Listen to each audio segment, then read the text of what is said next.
شیخ شبلی حضرت جنید بغدادی رحمۃ اللہ علیہ کی خدمت میں پہنچے تو کہا کہ حضرت آپ کے پاس باطنی نعمت ہے، آپ یہ نعمت عطا کریں، چاہے اس کو مفت دے دیں یا چاہے تو قیمت طلب کریں۔ حضرت نے فرمایا کہ قیمت مانگے تو تم دے نہیں سکو گے، اور اگر مفت دے دیں تو تمہیں اس کی قدر نہیں ہوگی۔ گورنر نے کہا کہ پھر آپ جو فرمائے میں وہی کرنے کے لیے تیار ہوں۔ حضرت جنید بغدادی رحمۃ اللہ علیہ نے فرمایا کہ یہاں کچھ عرصہ رہو، جب ہم دل کے آئینے کو صاف پائیں گے تو یہ نعمت القاء عطا کر دیں گے۔ کئی ماہ کے بعد حضرت نے پوچھا کہ تم کیا کرتے ہو؟ عرض کیا فلاں علاقے کا گورنر رہا ہوں۔ فرمایا اچھا جاؤ بغداد شہر میں گندک کی دکان بناؤ۔ گورنر صاحب نے شہر میں گندک کی دکان بنا لی۔ ایک تو گندک کی بدبو اور دوسرے خریدنے والے امات الناس کی بحث و تکرار سے گورنر صاحب کی طبیعت بہت بیزار ہوتی۔ چاروں نچار 1 سال گزرا تو حضرت کی خدمت میں عرض کیا کہ حضرت 1 سال کی مدت پوری ہو گئی ہے۔ حضرت جنید بغدادی رحمۃ اللہ علیہ نے فرمایا اچھا تم دن گنتے رہے ہو، جاؤ 1 سال دکان اور چلاؤ۔ اب تو دماغ ایسا صاف ہوا کہ دکان کرتے کرتے سال سے زیادہ عرصہ گزر گیا، مگر وقت کا حساب نہ رکھا۔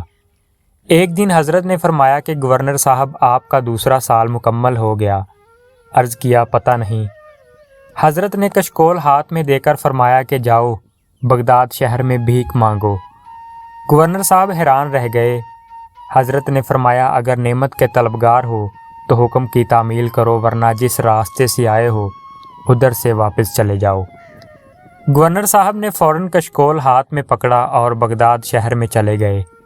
چند لوگوں کو ایک جگہ دیکھا اور ہاتھ آگے بڑھایا کہ اللہ کے نام پر کچھ دے دو۔ انہوں نے چہرہ دیکھا تو فقیر کا چہرہ لگتا ہی نہیں تھا، لہٰذا انہوں نے کہا کام چور شرم نہیں آتی، مانگتے ہو، جاؤ محنت مزدوری کر کے کھاؤ۔ گورنر صاحب نے جلی کٹی سن کر غصے کا گھونٹ پیا اور کہر و درویش برجان درویش والا معاملہ۔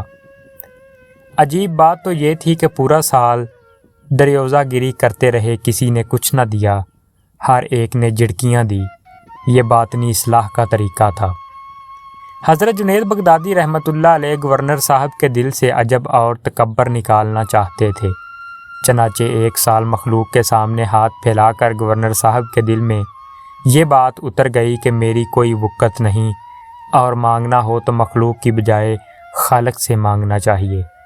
پورا سال اسی کام میں گزر گیا۔ معزز ناظرین، ایک دن حضرت جنید بغدادی رحمۃ اللہ علیہ نے بلا کر کہا کہ گورنر صاحب آپ کا نام کیا ہے؟ عرض کیا شبلی۔ فرمایا اچھا اب آپ ہماری محفل میں بیٹھا کریں۔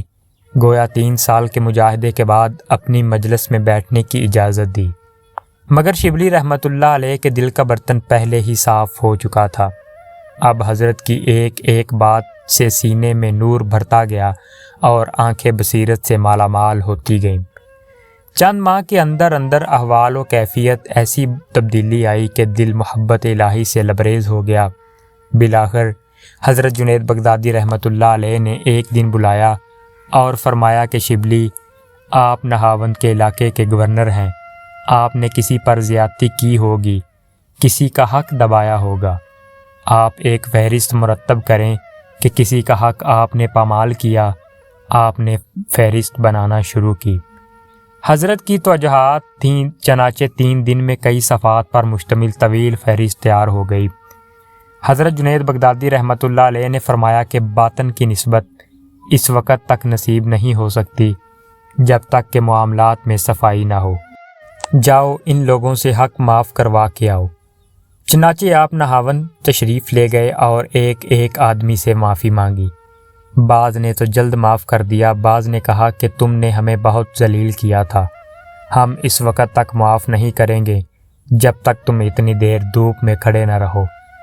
بعض نے کہا ہم اس وقت تک معاف نہ کریں گے جب تک ہمارے مکان کی تعمیر میں مزدور بن کر کام نہ کرو۔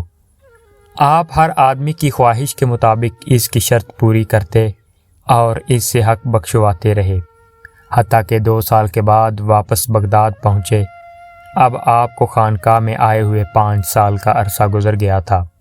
مجاہدے اور ریاضت کی چکی میں پس پس کر نفس مر چکا تھا۔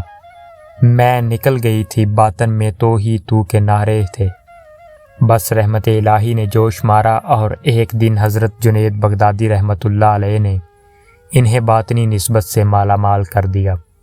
بس پھر کیا تھا، آنکھ کا دیکھنا بدل گیا، پاؤں کا چلنا بدل گیا، دل و دماغ کی سوچ بدل گئی، غفلت کے تار و پود بکھر گئے، معرفت الہی سے سینہ پر نور ہو کر خزینہ بن گیا اور آپ عارف اللہ بن گئے۔